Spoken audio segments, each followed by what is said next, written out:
To effortless physics. My name is Monika Agarwal और आज हम करने जा रहे हैं Prevost theory of exchange of heat. क्या होता है ये बहुत ही सिंपल है।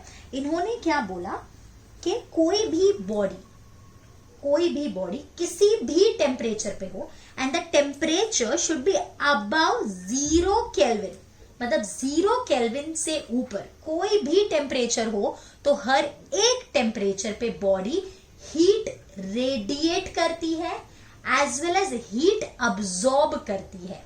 At any temperature above 0 kelvin what the body do, it emit radiations as well as it absorb radiations. अब इसका एग्जाम्पल लेके समझते हैं। सपोज हमने यहाँ पे एक कप में हॉट मिल्क रखा है, ठीक है, तो obviously the temperature of the hot milk will be greater than the surrounding.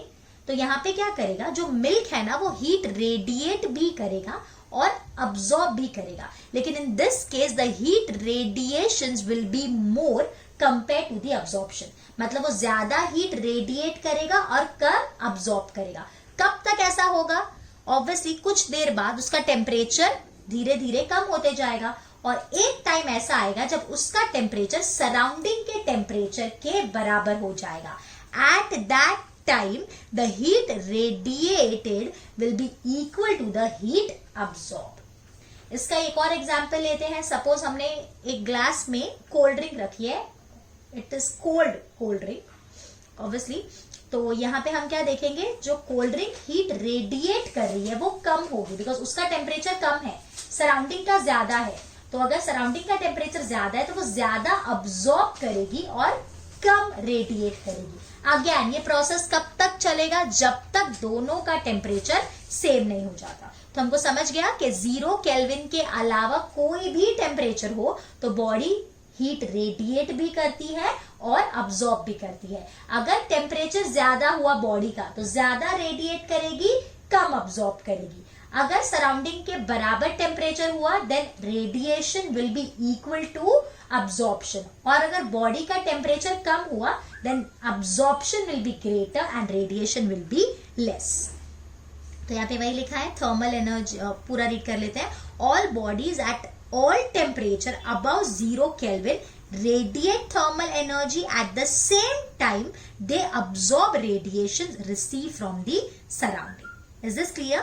Okay. Next is define emissive power of a body, state its units and dimension। ये भी आपको पूछ सकते हैं कि किसी भी बॉडी का emissive power क्या होता है। बहुत ही सिंपल है, it is the amount of energy it radiated divided by the area of the body divided by the time। Any body at a specific temperature वो क्या करती है, जैसे हमने पहले पढ़ा कि वो एनर्जी रेडिएट करती है। So the energy radiated divided by the area of the body divided by the time, कितने टाइम में वो एनर्जी रेडिएट कर रही है, is called as emissive power, और हम उसको डिनोट कर रहे हैं कैपिटल ई से। So what is capital E?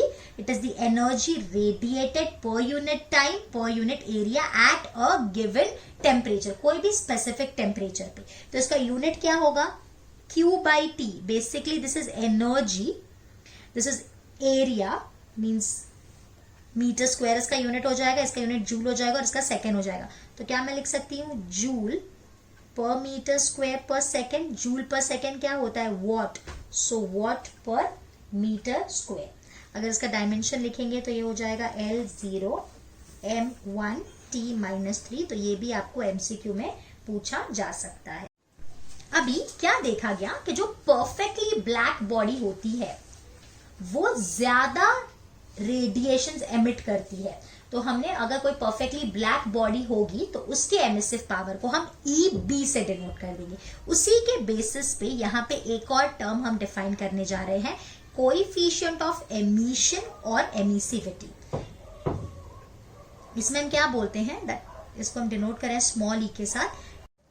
Here coefficient of emission और emissivity is defined as the emissive power of a regular body divided by the emissive power of a black body.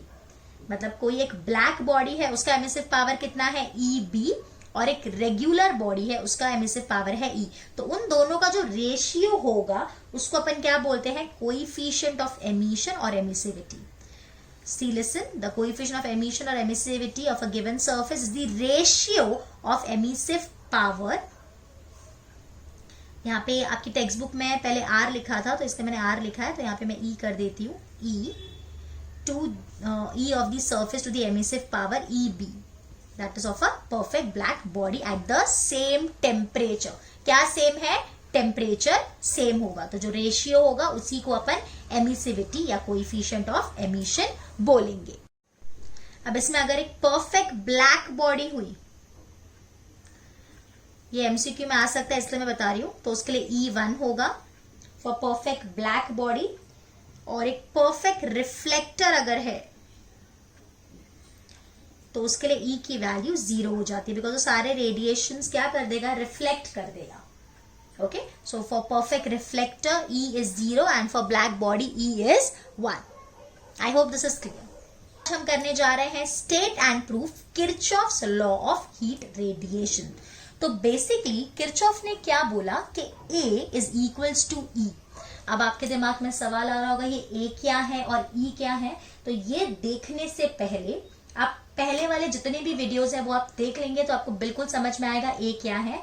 A होता है the energy absorbed divided by the energy incident on the body, और E क्या है, E is the ratio of the emissive power of regular body divided by the emissive power of black body. ठीक है, अब मैं आपको पूरा ये बताने से पहले यहाँ पे पहले मैं आपको एक डायग्राम बता देती हूँ. Here we have a evacuated chamber.